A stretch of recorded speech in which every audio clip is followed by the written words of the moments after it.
அன்புக்குள்ளே மீண்டும் உங்கள் யாவரையும் வாழ்த்துகிறேன்.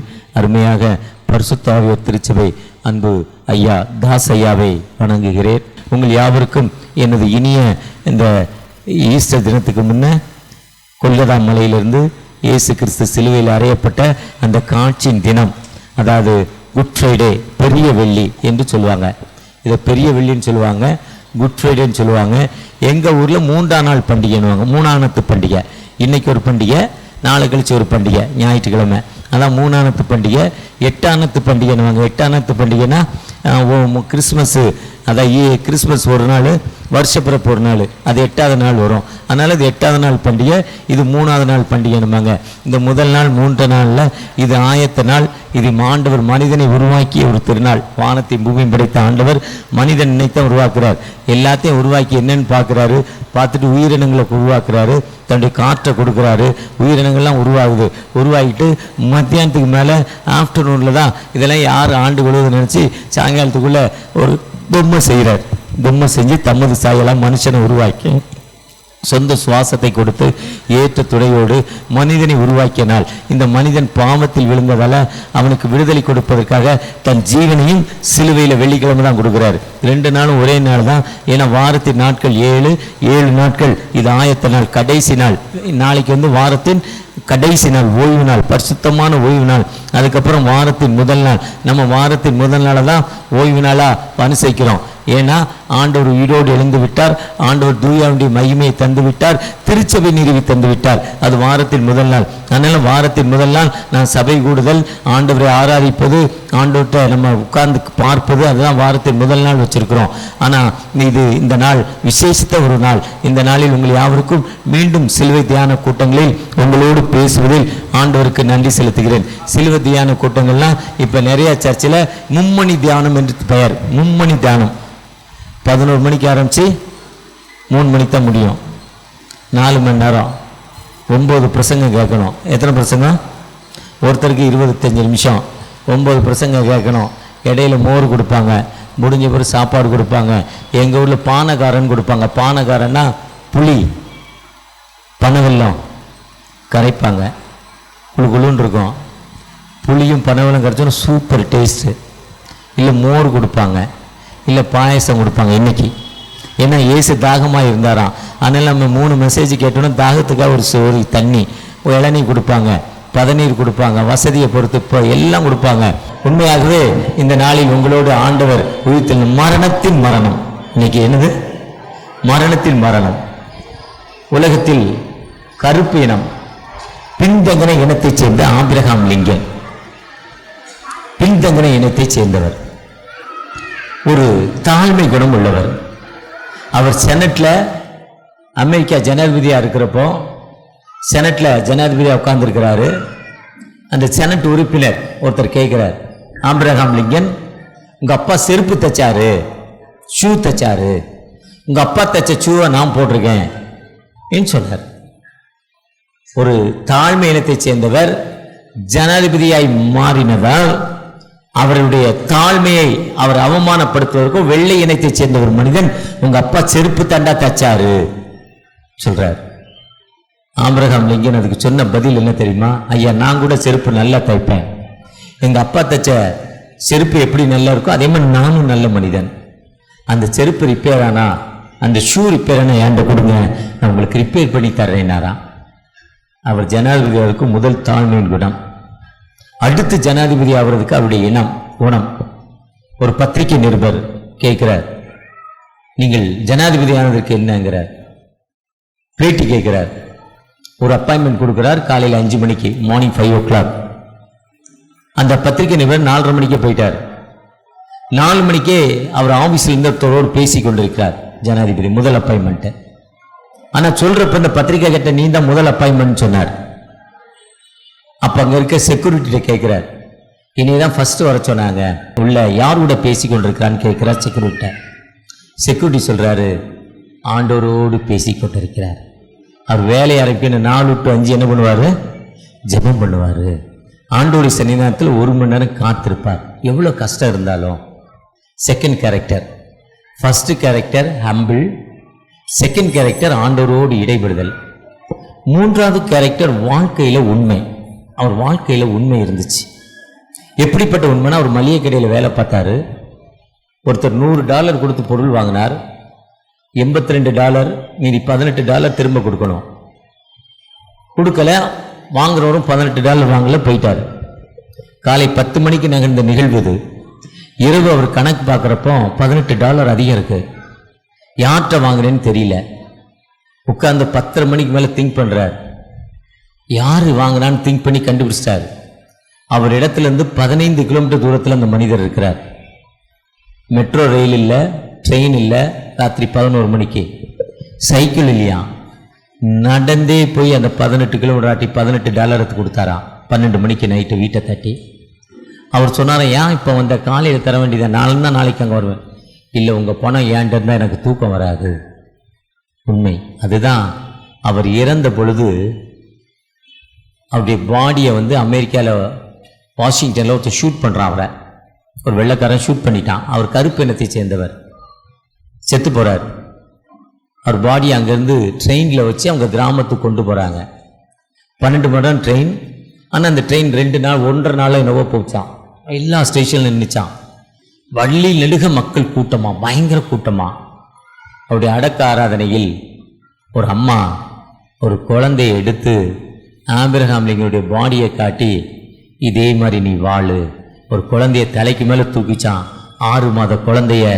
ஆபிரகாம் லிங்கன் பாடி தெரியல, ரொம்ப தூரத்தில் பயங்கர ஜனக்கூட்டம்.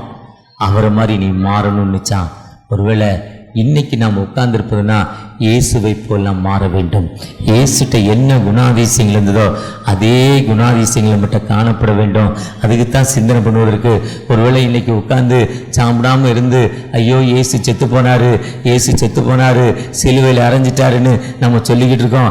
நாம் இயேசுவை சிலுவையில் அறையாமல் இருந்தால் சரிதான். இன்னைக்கு கிறிஸ்தவர்களாகிய நாம் இயேசுவை தினமும் சிலுவையில் அரைஞ்சிட்டு இருக்கோம். புருஷன் கூட சண்டை போடுறப்போ, மனைவி கூட சண்டை போடுறப்போ, ஒரு இடத்துல திருடுறப்போ, வார்த்தைக்கு மீறுறப்போ, பொய் சொல்றப்போ, போய் நம்ம இப்படிப்பட்ட காரியங்கள்லாம் பஸ்ல போறப்போ, டிக்கெட் வாங்காம போறப்போ, அடாம்பித்தனமா பேசுறப்போ, வேலை செய்யறவனுக்கு சம்பளம் கொடுக்காம, இல்ல வாங்குற இடத்துல உண்மையா வேலை செய்யாம, இதெல்லாம் செய்யறப்போ தினமும் நம் இயேசுவை சிலுவையில் அறைந்து கொண்டிருக்கிறோம். இயேசுவை நாம் சிலுவையில் அறையாமல், அட இயேசு எனக்காக சிலுவையில் அறையப்பட்டார், அவருக்காக நான் ஒரு பரிசுத்தமான வாழ்வு வாழ வேண்டும் என்பதற்காக, ஐயா வாழ்க்கையில் எனக்கு தாழ்மை வேணும், வாழ்க்கையில எனக்கு விட்டு கொடுக்கிற, ஐயா வாழ்க்கையில எனக்கு உண்மை வேணும், வாழ்க்கையில ஆண்டவரை நோக்கி நான் ஜெபிக்கிற மனிதனாய் மாற வேண்டும். அப்படிப்பட்ட சிந்தனைகளுக்கு ஆண்டவர் உங்களையும் அழைக்கிறார். அதை சிந்திப்பதற்கு தான் நீங்கள் நான் இந்த இடத்துல அழைக்கப்பட்டிருக்கோம். ஒருவேளை ஆபிரகாம் 4 ஆண்டுகள் ஜனாதிபதியா வாழ்ந்தாரு.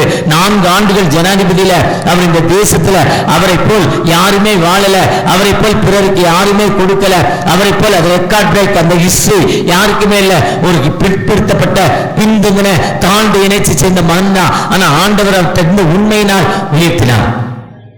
அந்த ஆண்டவர் உங்களை உயர்த்த வல்லவராக இருக்கிறார். எத்தனை பேர் விசுவாசிக்கிறீங்க? ஆண்டவரை உயர்த்துவாருங்க, ஆண்டவர் எனக்கு வாழ்வு கொடுப்பாருங்க, அந்த ஆண்டவரை உயர்த்துவாருங்க. எந்த மனிதனுக்கு ஐயா இன்னைக்கு கம்யூனியன் சர்வீஸ்க்கு வந்திருக்கிறோம், இன்னைக்கு மெயின்லைன் சர்ச்செல்லாம் கம்யூனியன் கொடுக்க மாட்டாங்க, இன்னைக்கு ரொம்ப துக்கமா வந்து சாப்பிட்டுட்டு போயிடுவாங்க. வெண்டிகா சர்ச்செல்லாம் கம்யூனியன் கொடுக்க போறோம். அதனால எல்லாரும் வெள்ளை ஆடை அணிந்து தரித்து வந்திருக்கிறோம். நாங்க எங்க மனசு வெள்ளை, நாங்க வெள்ளன்னு. ஆனா இது சாடையில மட்டும் வெள்ளல்ல, வாழ்க்கையில் உள்ளத்தில் உண்மையை காண்டவர் இருக்கிறார். உண்மையுள்ள மனிதன் பரிபூர்ண ஆசீர்வாதங்களை பெறுவான். ஒருவேளை ஆபிரகாம் லிங்கன் அமெரிக்காவில் பெரிய ஆள் ஆயிட்டார். காந்தியடிகள் இந்தியாவில் பெரிய ஆளானார். அவர் தென்னாப்பிரிக்காவில் லாயர் படிப்புக்காக போனார்.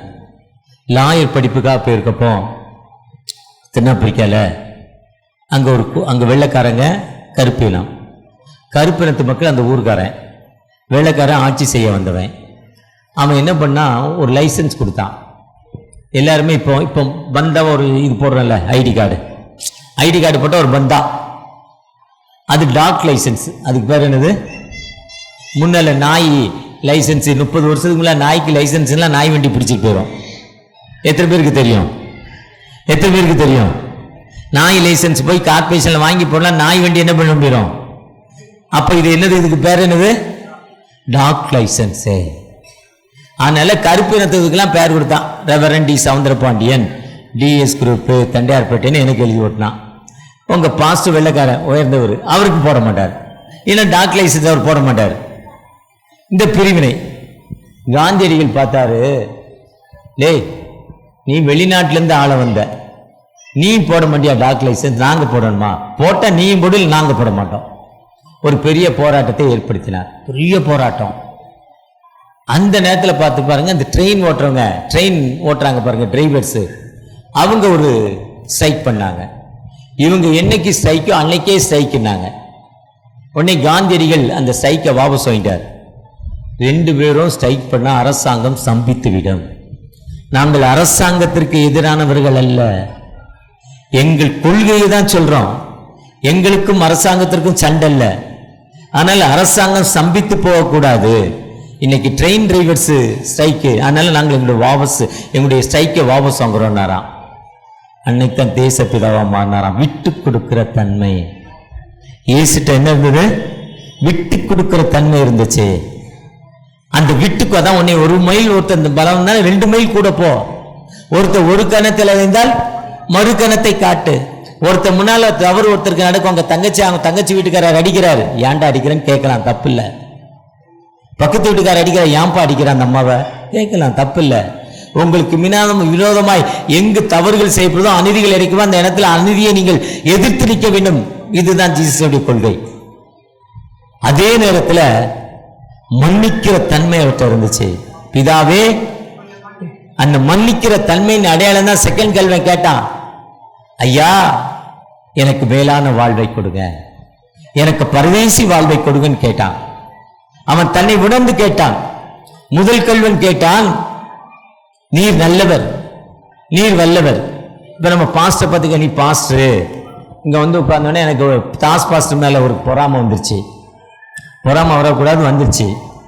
ஏன்னா அவர் ஜெபம் பண்ணி எவ்வளவு பேர் உட்கார்ந்துருக்காங்க, எவ்வளவு பேருக்கு அவர் காஸ்பல் சொல்லியிருக்கிறாரு. நம்ம இதே மாதிரி என்னைக்கு மாற போறோம்? சர்ச்சை ஆரம்பிக்க எனக்கு என்ன இல்லை. அதே மாதிரி பாஸ்டர் ஐஜான்னு நினைச்சாலும் எனக்கு வரும். பாஸ்டர் அந்த பீலா திருச்சபை தெய்வ பிரிய ஐயத்தை நினைச்சாலும் ஞாபகம் வரும். மோகன்தாஸ் ஐயா நினைச்சாலும் ஞாபகம் வரும். அந்த ஜட்காபுரம் அந்தோனியை நினைச்சாலும் ஞாபகம் வரும். எலிசா ரூபனை நினைச்சாலும் ஞாபகம் வரும். அங்க இருக்க அந்த இன்னும் நிறைய பேர், இவங்களெல்லாம் நினைச்சா, இவங்கெல்லாம் ஜபத்தினால எவ்வளவு மக்களுக்கு விடுதலை கொடுத்துருக்கீங்க. நாங்க ஏங்க ஜபிக்கல, நான் ஏன் ஜபிக்கல, நான் ஜபிக்கணும். அதே மாதிரிதான் ஒரு மனுஷன் சொன்னான், ஐயா நீ நல்லவர் வல்லவர், உன்னே ரட்சித்துக்கொள், நாங்களும் ரட்சித்து நம்ம போயிடுவோம். அங்கிருந்து ஏன் இந்த பாடு வேதனை, வெயில்ல நிக்கணும், சிலுவை மரத்துல தொங்கணும், ஆணி கையில குத்திருக்கு, ஆணி அடிச்சு இந்த பக்கம் ஆணி வந்துட்டு கீழே அந்தரத்துல தொங்க விட்டுட்டாங்க. புவியீர்ப்போட சக்தி கீழே இழுக்குது, கீழே இழுக்க ஆணி மேலே போகுது, பாடி கீழே வர வர ஆணி மேலே போகுது, வேதனை துடிக்குது, கையை கால ஆட்டம் இல்லை. இந்த காக்கா உட்காந்து கண்ணில் புட்டுன்னு காக்கா கொட்டுது, என்னடா ஆடுதுன்னு மேலே ஒரு முள்முடி வச்சுட்டாங்க. அந்த முள்முடியோடைய பாய்சன் முள்முடி, அந்த முள்ளு குத்த நாகப்பாம்பு விஷம் அதுல இருக்கும். அது குத்த அதனுடைய விஷம் ரத்தத்தில் இறங்கி ரத்தத்தின் வழியாய் உடம்புல ஒரு கடுப்பு இருக்கும். இவ்வளவு வேதனை எதுக்கு? வேண்டாம், வா இறங்கி போயிடுவோன்னு ஒருத்தன் சொல்றான். வா போயிடுவோம், நீ நல்லவர் வல்லவர், உயிரோட எழுப்புனீங்க, நடக்க முடியும் நடக்க செஞ்சீங்க, காற்றையும் கதலையும் அடட்டினீங்க, நீங்க சொல்றப்ப எவ்வளவு வேலை நடந்துச்சு, ஐயா வா போயிடுவோம். ஒருத்தன் சொல்றான், இல்லப்பா நீ சொல்றது தப்புப்பா, அவர் நல்லவர், நீயும் நானும் பாவி. தன்னை உணர்றான். அதுதான் நீதிமொழிகள் 28:13, தன் பாவங்களை மறைக்கிறவன் வாழ்வடைய மாட்டான். சங்கீதம் 19:12 சொல்லுது, தன் பிழைகளை உணர்வு யார்? ஓசியா 5:15 சொல்லுது, அவர்கள் தங்கள் குற்றங்களை உணர்ந்து திரும்ப மட்டும் என் ஸ்தானத்திற்கு நான் திரும்பி போய்வேன். அவர்கள் தங்கள் குற்றங்களை உணர்ந்து திருப்பி என்னை கூப்பிடுறப்போ நான் திரும்ப வந்து அவருக்கு வாழ்வு கொடுப்பேன்னு சொல்றாரு. ஒருவேளை அக்கிரமங்களிலும் பாவங்களும் மறித்த நம்மை அந்த கிருபையினாலே ஈர்ப்பதற்காக இயேசு கிறிஸ்து உயிர்த்துக் கொண்டார். இயேசு கிறிஸ்து எல்லா மனிதரும் ரட்சிக்கப்படுகின்ற நோக்கம், அனைத்து மக்களுக்கும் ஒரு நல்ல செய்தி கொடுப்பதற்காக இயேசு கிறிஸ்து இருந்தார். அந்த இளைய கல்வனை போல நம் ஆண்டுடைய சன்னிதானத்துல, தகப்பனே எனக்கு விடுதலை கொடுங்க, எனக்கு வாழ்வு கொடுங்க, உங்களுடைய கிருபை எனக்கு தாங்க, உங்களுடைய இரக்கத்தை எனக்கு தாங்க தகப்பனே என்று நோக்கி பார்க்கிறப்போ அவர் விடுதலை கொடுத்து வாழ்வு கொடுக்கும் ஒரு உயிருள்ள ஆண்டவர் நம்மோடு கடந்து வந்திருக்கிறார். அதுதான் அன்பு. இந்த பாஸ்டர் ஐயா அன்னைக்கு பாட வந்த அந்த ஐயா சொன்னாங்க, மரண பள்ளத்தாக்கு, கண்ணீரான வாழ்வு. நானும் என் மனைவி ஆண்டவரை நோக்கி பார்த்தோம். எந்த மனிதன் ஆண்டவரை நோக்கி பார்க்க அந்த மனிதனுக்கு விடுதலை கொடுங்க. நீங்க வருகிற ஈஸ்டர் அன்னைக்கு ஒரு அம்மா வராங்க, பிரேமா டிட்டோன்னு ஒரு அம்மா வராங்க. ஐசி வார்டுக்கு போயிட்டு ஸ்ட்ரென்த் பண்ண முடியாதுட்டாங்க. டாக்டர் சொல்றாரு, அந்த போர்ட்ஸ் ஹாஸ்பிட்டல் வடபள்ளியில பஸ் ஸ்டாண்டுக்கு ஏற்ற மாதிரி போர்ட்ஸ் ஹாஸ்பிட்டல் இருக்கு. 3 நாள் இல்லை 4 நாள் நீங்க ஹாஸ்பிட்டல் இருந்தாலும் சரி, வீட்டுக்கு போனாலும் சரி, லைஃப் எத்தனை நாள்? 3 நாள். ஆப்ரேஷன் பண்ணாலும் பண்ணாட்டாலும் செத்து போவீங்க. அந்த அம்மாவுக்கு சொன்ன சரித்திரம். நாளை உங்களுக்கு சண்டே மார்னிங் வர்றாங்க, செத்து போவீங்க. அதனால 3 நாள் பேர பிள்ளைகளோடு இருங்க. 2 பேர பிள்ளைகள் அவங்களுக்கு இருங்க, சந்தோஷமா இருங்க, பொட்டுன்னு போயிருங்க. இல்லைன்னா இங்க வாங்க. ஒரு டாக்டர் சொல்லிட்டார். அவங்க பையன் பார்த்தான், ஹாஸ்பிட்டலேருந்து செத்து போறதோட வீட்டுக்கு கூட்டு வந்தாலும் வீட்டுக்கு கூட்டு வந்தான். தெளிவா இருக்காங்க, நம்மள மாதிரி தெளிவா இருக்காங்க, நம்மள மாதிரி பிள்ளைங்களோட இருந்தாங்க. வீட்டுக்கு வந்தோடனே என் மனைவிக்கு ஒரு ஐடியா. டாக்டர் செல்லமாரி இப்படிங்கிற ஒரு ஷுவர் டாக்டர் திருவொற்றியூர்ல சாந்தி மெடிக்கல் பக்கத்தில் இருக்கிறார். உங்களுக்கு முடியாதவங்க அங்கே போங்க, நான் முடியாதவர்னு உங்கள் பாஸ் ஹெல்ப் பண்ண நான் கொஞ்சம் மாத்திரை தர சொல்கிறேன், ஃப்ரீயாக செக் பண்ணுவார், 50% செக் பண்ணுவார், நல்ல சுகர் டாக்டர். அவர்கிட்ட ஃபோன் பண்ணி கேட்டோம். என் மனைவி கேட்டாங்க. அவர் MMMல ஒரு டாக்டரை அறிமுகம் பண்ணார். அவருடைய மச்சான் நம்பர் 1 டாக்டர், MMMல ஹார்ட் கார்டியாலஜிஸ்ட். அவர்கிட்ட போனாங்க.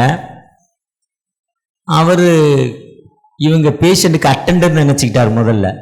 பேஷண்ட் ஏன்னா அவ்வளோ தெளிவாக போகிறாங்க.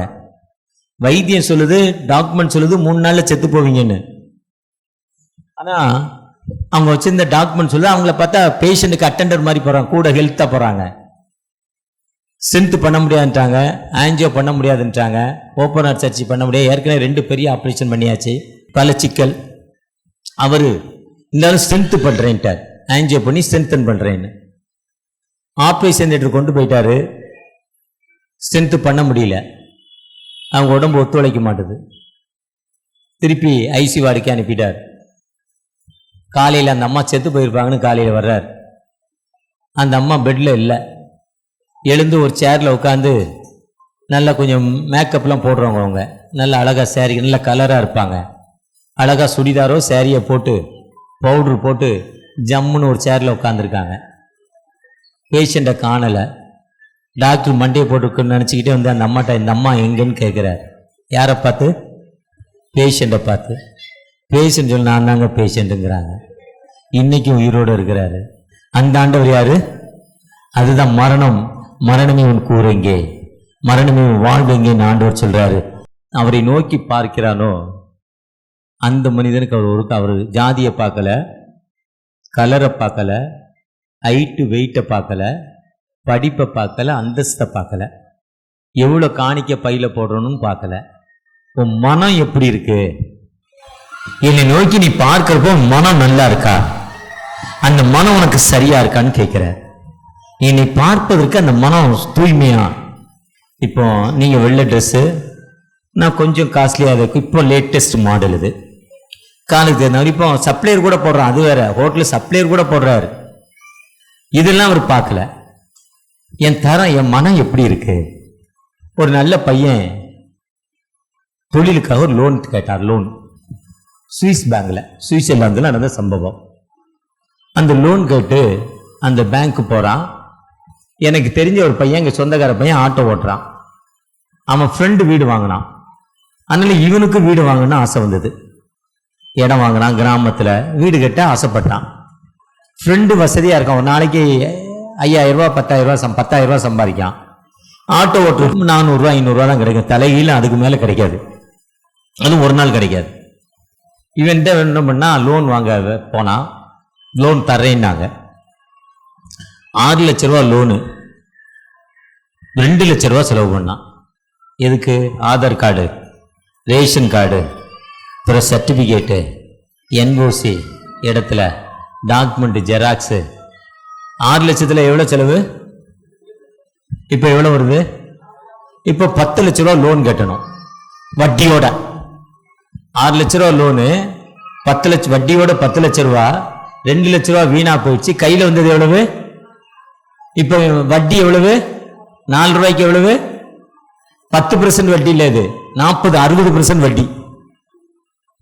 இதுதான் நிலைமை, லோன் வாங்குறோடைய நிலைமை. கையில இருந்தா என்ன பண்ணணும்? இன்னொரு ஃப்ரெண்ட் இருக்காரு, நரசிம்மராவ், பிரைம் மினிஸ்டர் இருக்கும், பழனியில வீடு வாங்கினார். 4 லட்சம் ரூபா வீடு.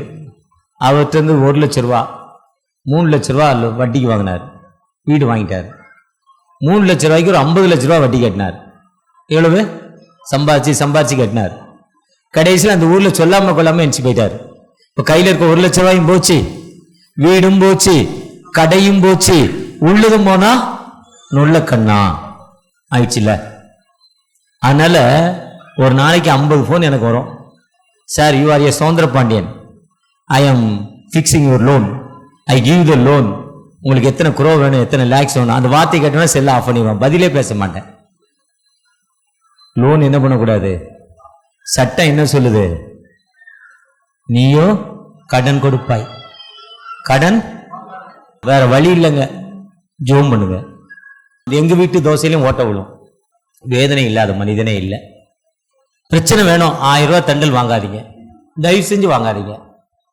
2000 ரூபாய் தண்டல் வாங்காதீங்க. வாங்கிட்டீங்க, கட்ட முடியல, ஏன் வர்றேன்னே கேட்டுங்க. இன்னொருத்தட்ட தண்டல் வாங்கி இந்த தண்டல் கட்டாதீங்க. கட்ட முடியல விட்டுருங்க, அடிப்பாரு திட்டுவார், வாங்கிக்கோங்க. ஆனால் உங்கள்கிட்ட காசு வர அன்னைக்கு அவர்கிட்ட திரும்ப கொடுத்துருங்க. ஒரு மனிதன் இப்படி தான் லோன் வாங்க போனா, அந்த லோனுக்கு இத்தனை டாக்குமெண்ட் கேட்டாங்க. அவன் அப்போ கூட லோன் கிடைக்கல, 6 மாதம் அலைஞ்சான், ஜோம் பண்ணான். லோன் சேங்ஷன் ஆயிடுச்சு. லோன் சேங்ஷன் ஆகி வெளியே வந்து நின்னான். அந்த கான்சல் இருப்பான், மேலே ஒரு லைட் அடிச்சுதான், ப்ளூ லைட்டு. என்னன்னா, அந்த லைட்டு பட்டவங்க லோன் வாங்கினா திரும்ப கட்ட வேண்டாமா.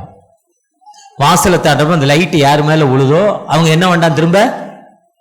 ஏன்னா அந்த பேங்க்ல 1 லட்சம் 2 லட்சம் பேருக்கு லோன் கொடுத்து முடிச்சாங்களாம் அன்னைக்கு. அதனால வாங்கின லோனை திருப்பி கட்ட வேண்டாங்களாம். இதுதான் செட்டில்மெண்ட். ஏசு கிறிஸ்து அந்த அம்மா ஒரே பிள்ளை தான், 2வது பிள்ளை இருக்க மாதிரி சொல்லலை. இந்த பிள்ளை பயங்கரமான ஆளு, இவரை நம்பி என் வாழ்க்கை இருந்துச்சு, இந்த ஆளு செத்து போனார், இப்போ என் வாழ்வு எப்படி இருக்கும்? அந்த அம்மா கவலைப்பட்டிருக்கும்ல.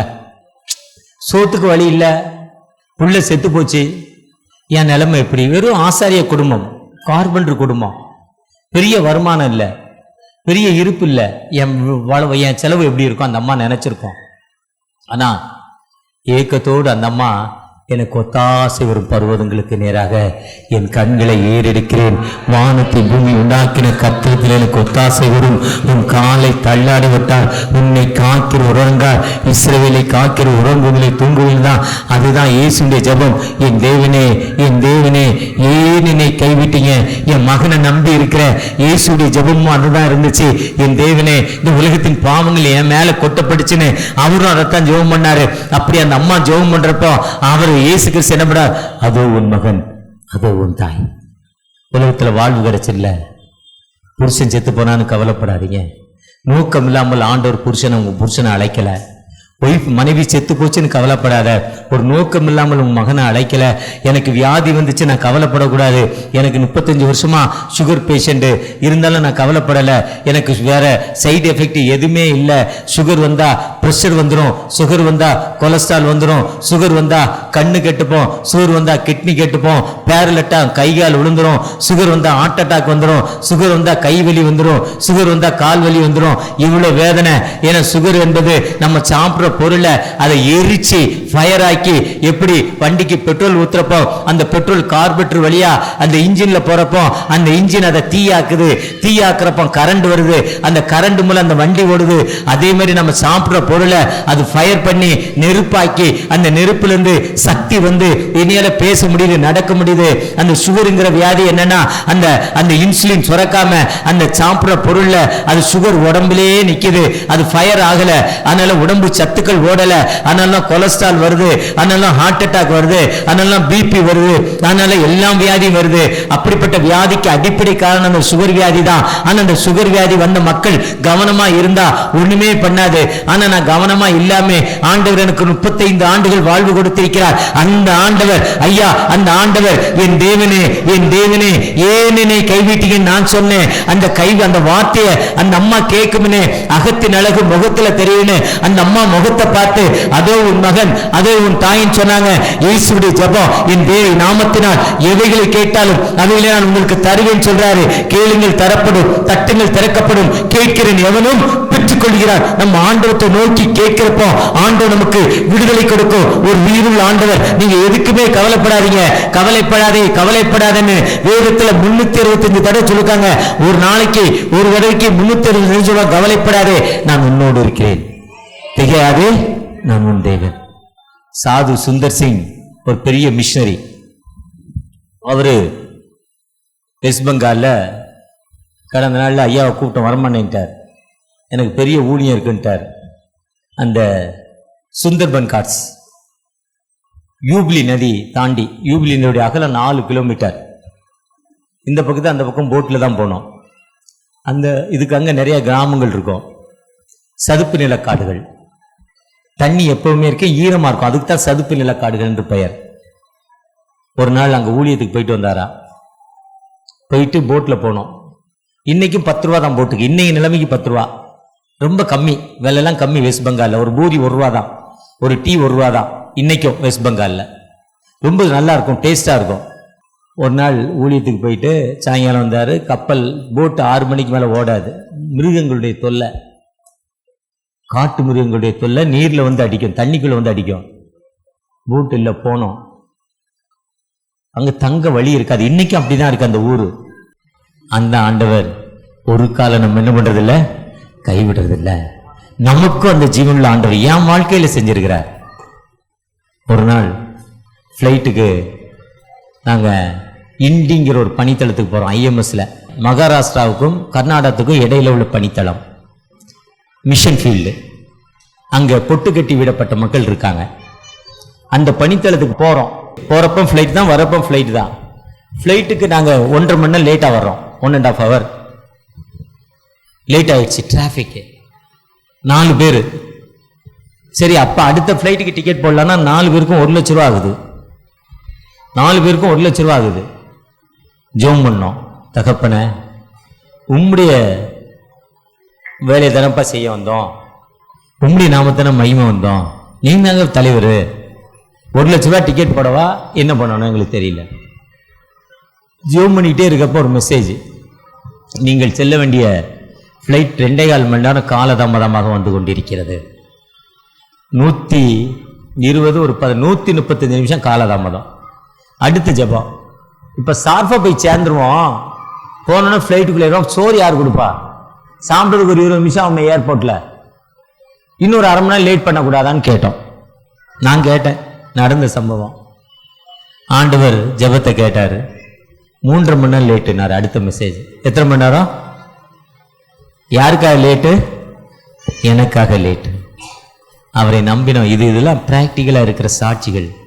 இவ ஐயா சாட்சி சொன்னாங்க, தாசையா சொன்னாங்க, நிறைய உயிருள்ள சாட்சிகள் உங்கள் மத்தியில் இருக்கு.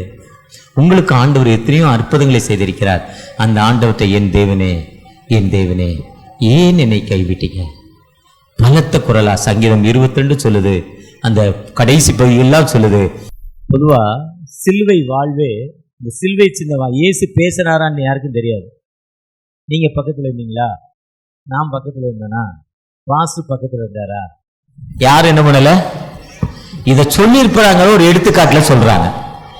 சாகு முன்ன ஒய்ஃப்ட மகளை பார்த்துக்கோன்னு சொல்றான்ல, என் மகனை பார்த்துக்கோன்னு சொல்றான்ல, இதே மாதிரி ஒரு துடி வாஞ்சை. சிலுவை அங்க தள்ளி இருக்கு, அவங்க 1 கிலோமீட்டருக்கு இங்க இருக்காங்க.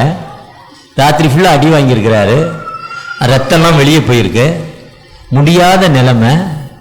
அப்போ முடியாத நிலைமையில அவர் பேசின எவ்வளவு சத்தமா பேசியிருப்பார். இதே மாதிரி சவுண்ட் சர்வீஸ் இல்லை. பேசுறாரா? பேசலையா?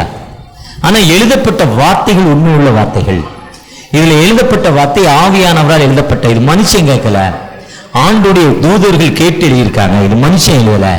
அவருடைய முதல் வார்த்தை மன்னியும், அடுத்த வார்த்தை அதோ என் தாய், அதோ என் மகள், இரண்டாவது வார்த்தை பரதேசி வாழ்வு, விடுதலையின் வாழ்வு, ரட்சிப்பின் வாழ்வு, மறு வாழ்வு, மூன்றாவது வார்த்தை கைவிடப்பட்ட நிலைமையில் இருக்கும் ஒரு தாய்க்கு அவர் வாழ்வு கொடுக்கிறார். அந்த வாழ்வு இந்த உலகத்தை விட்டு போனாலும் நான் பிக்சட் பண்ணியிருக்கேன், எடுத்து சாப்பிட்டுக்கோன்னு சொன்ன மாதிரி பிக்சடை பிக்ஸ் பண்றாரு. நாலாவது வார்த்தை நமக்கு என்ன பிரச்சனையோ பிரச்சனையின் மத்தியில மனுஷனை தேடி போகாத, அவர் மேல உலகத்தின் பாவங்கள் கொட்டப்பட்டுருச்சு, உலகமெங்கு இருளாயிட்டு, அதனால மனுஷனை தேடி போகாத, கடவுளை மட்டும் நோக்கிப்பார், என்னை நோக்கி கூப்பிடு, அப்பொழுது நீ அறியாதும் எட்டானுமான பெரிய காரியங்கள் உனக்கு செய்வேன். ஆபத்தில் அவர்களை நோக்கி கூப்பிடுவார்கள், நான் உனக்கு மறுவாழ்வு கொடுப்பேன். அந்த பிராக்டிக்கல் லைஃப் அவருக்கு பிரச்சனை வந்துச்சு, பிதாவின் பார்வை துண்டிக்கப்பட்டுச்சு. அப்பதான் என் தேவனே, என் தேவனே என்னை கைவிட்டீங்க. அதே மாதிரி என்னுடைய வாழ்க்கையில என்ன பிரச்சனை வந்தாலும், உங்க வாழ்க்கையில என்ன பிரச்சனை வந்தாலும் நீங்க யாரையும் பார்க்க வேண்டாம், உங்களை உருவாக்கின தகப்பனை நோக்கி பாருங்க. நாலாவது வார்த்தை யோவான் 19:38 சொல்லுது, அது மூன்று வார்த்தை ஒரே வார்த்தையாய் முடிந்தது என்று அறிந்து வேத வாக்கியங்கள் நிறைவேறத்தக்கதாக தன் ஆவியை தகப்பன் ஒப்பு கொடுத்துட்டார். முடிந்தது என்று சொல்லி வாழ்க்கையில முடிக்கணும். இந்த அம்மாவுக்கு வயசு, என் வயசு இருக்கும்னு நினைக்கிறேன், எனக்கு 64, அவங்களுக்கு 64, 65, 66, கூடையா 75 வயசு. எத்தனை பிள்ளைங்கம்மா? 6 விதமான ஆசீர்வாதங்கள். மத்தேயு 25:31 வலதுகை. 6 பிள்ளைகளும் கல்யாணம் ஆயிட்டா? ஒருத்தருக்கு ஆகல. இப்ப அந்த அம்மா மரணத்துக்கு போக ரெடியா இல்லை. ஏன்னா ஒரு பிள்ளைக்கு என்னால அந்த அம்மா உலகத்துல வேலை முடியல. கல்யாணம் பண்ணிட்டு ஒரு பிள்ளைக்கு குழந்தை இல்லை, அதை பார்த்துட்டு என் கண்ணு என்ன நல்லா மூடும். சொல்றேன்ல, என் பிள்ளைக்கு கல்யாணம் பண்ணல, எல்லாம் பண்ணம்பா, ஒரு வீடு வாங்கி கொடுக்கல, என் பிள்ளைக்கு வீடு வாங்கிட்டா சந்தோஷமா ஆண்டவர்கிட்ட போயிடுவேன். கல்யாணம் பண்ணாச்சு, பிள்ளைய பெற்றாச்சு, வீடு நீ தான் சம்பாரிச்சு வாங்கியிருக்க, அதே மாதிரி உன் பிள்ளை சம்பாரிச்சு வீடு வாங்கிக்கான்னு எனக்கு சொல்ல முடியல. என்னுடைய கவலை அது அப்படி ஒரு கவலை இருக்கு. என் பிள்ளைகளுக்கு ஐஃபை பிரசாதத்தில் ஒரு வீடு வாங்கி கொடுக்க முடியலன்னு கவலையா இருக்கு. ஆனா இயேசு கிறிஸ்துடைய கவலை இது இல்லை. வந்தேன், இல்லில் வாழ்ந்தார்கள், பெரிய வெளிச்சத்தை கண்டேன், அசுத்தாவியை விரட்டினேன், மரிச்சவங்களை எழுப்பினேன், சத்தியத்தை சொன்னேன், விடுதலை கொடுத்தேன், என் வேலை முடிஞ்சிருச்சு. முடிந்தது. வேத வாக்கியங்கள் நிறைவேற அடுத்த நிறைவேற என்னன்னா, நீங்கள் பெற்ற அற்புதத்தை என்ன பண்ணும் பிறருக்கு. இப்போ நேற்று இவங்க சர்ச்சுக்கு போனேன், சிஎஸ்ஐ சர்ச்சு, லீபன்புரம், பெரிய சர்ச்சு, பெரிய கூட்டம். கேட்டார், அண்ணே உங்கள் சர்ச் உங்களுக்கு நல்ல பாடகர்னா எனக்கு ஒரு வாய்ப்பு ஒரு சர்ச்சில் கொடுங்கன்னு சொன்னார். நான் சொன்னேன், எனக்கு அன்பான ஒரு பாஸ்டர் போகிறேன், நான் சொன்னதை கேட்குறவர், நீ வா, நாளைக்கு காலையில் வாங்க, அவர் உங்களுக்கு ஒரு வாய்ப்பு தருவாருன்னு சொன்னேன். நான் சொன்ன கேட்பாருங்கிற ஒரு நம்பிக்கை தாஸ் பாஸ்டர் மேலே எனக்கு. அப்படி பாஸ்டர் நிறைய பேர் இருக்காங்க. அப்படி தாஸ் பாஸ்டர் சொன்னேன், காலையில் வர சொல்லுங்கன்னு. நான் வருமுனே பாட்டு கொடுத்தாரு. வந்தோடனே சாட்சி சொன்னார், இதே மாதிரி ஆண்டோடு உங்களுக்கு கொடுத்த வேலையை என்ன பண்ணணும் பிறருக்கு. இதுதான் ஆண்டோடைய தாகம். தண்ணி துவைச்சா தண்ணி குடிக்கிறோம், தாகம் வந்தா, சாப்பிட்டா பசிக்குத்தான் சாப்பிட்றோம். அவருடைய பசி எனக்கு பெற்ற இன்பம் இந்த வையகம் பெற வேண்டும், அந்த தாகம். அதை சொல்லிட்டீங்கன்னா ஓகே, 2 நெடுக்கு 7 குறுக்கு மேல தடுக்கு டமுக்கு அமுக்கு முடிஞ்சிச்சு. ஆனா பெற்ற இன்பத்தினை பிறருக்கு சொல்லாம போனா வேலை முடியல. ஆண்டவர் வேலை சுவிசேஷ பணி. எனக்கு ஆண்டவர் சுவிசேஷ பணி கொடுத்திருக்கிறார்.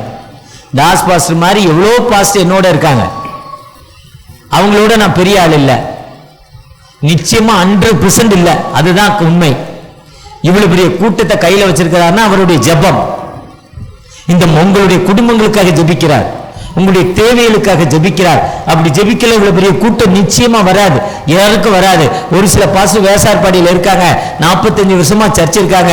அவரு, அவர் ஒய்ஃபு, அவர் மச்சான், அவர் தங்கச்சி, 4 பேர் தான் இருக்காங்க. 45 வருஷமா அப்படியே தான் இருக்கான், வாழ்க்கையில முன்னேறவே இல்லை. ஏன்னா அவனுக்கு ஜெபிக்கத்துல சோத்துக்கு வழி ஓடுது, அவ்வளவுதான். சோத்துக்கு கதை ஓடுது. எந்த மனிதன் ஜெபிக்கிறானோ அந்த மனிதன். இப்போ இவருடைய சிஷியனுக்கிட்ட போன வாரம் பிரசவாக்கம் நம்ம பழைய அரங்கத்துக்கு இடையில அந்த உள்ள பின்னால் தள்ளி ஒரு சிஷியன் கூட்டு போனான், சுரேஷ். ரோட்ல உட்கார வச்சு மோர் மார்க்கெட்ல 150 பேருக்கு காஸ்பல் சொல்ல வச்சுட்டேன். சண்டே என்னைக்கு ஃப்ரீ அன்னைக்கு வாங்கினேன்ட்டான். 6 மாசமா சொல்லியிருக்கான். ஒரு நாள் சண்டே ஈவினிங் ஃப்ரீ ஆச்சு. தம்பி தோத்துறேன், நான் இன்னைக்கு இடத்துக்கு வர்றேன். என்ன சண்டே ஈவினிங் அந்த வண்டியெல்லாம் அந்த மீன்பாடி மோட்டர் வண்டி மோட்டர் எல்லாத்தையும் தள்ளி தள்ளி வச்சு நடு ரோட்ல 200 பேரை உட்கார வச்சு காஸ்பல் சொல்லிட்டு இருக்கா சுரேஷ், இவருடைய சிஷிய. இதுதான் நம்முடைய உன்னத பணி. ஆண்டவர் உங்களுக்கு இறங்கி செய்தவர்களை நீங்க பிறருக்கு போய் என்ன பண்ணணும்? அதுதான் தாகம். அந்த சுவிசேஷ பணி நீங்க செய்ய ஆரம்பிச்சிட்டீங்கன்னா, ஐயாவோடு ஒரு 25-30 ஊழியர்கள் இருக்கீங்க.